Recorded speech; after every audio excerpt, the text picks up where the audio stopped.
Hey guys, this is FXDude79 live, and it is Friday, June 5th, and you know what that means. It is time for the 2-minute tutorial, where I do a tutorial online in 2 minutes or less. So this has to be quick, so let's go ahead and get started. Today this one's called Email Annoyances. I'm going to show you how to get rid of any spam email without even having to delete it by yourself, or getting rid of people you don't like sending you email. So I'm going to go ahead and switch over to my email so you can see my cursor, and I'm on Gmail right now. If you don't have Gmail, you should get one.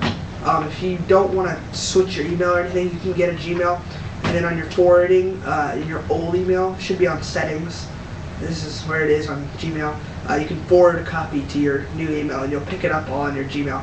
But you can do that, and then, okay, to get rid of any annoying people or annoying like people who sell you stuff. I recently got let me check my audio real quick. Okay, cool. Just wanted to make sure I was speaking.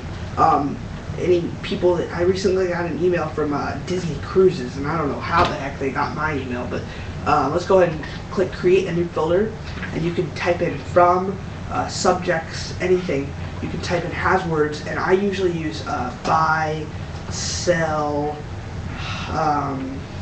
you know, special offer, you know, something like that. And you can do a test search to find any emails that are like that, and obviously it's working. So let's go to the next step and just hit delete it, or you can send it to your spam or whatever. But you can go ahead and create that filter, and from now on, any emails that you get that have those words in it, or that's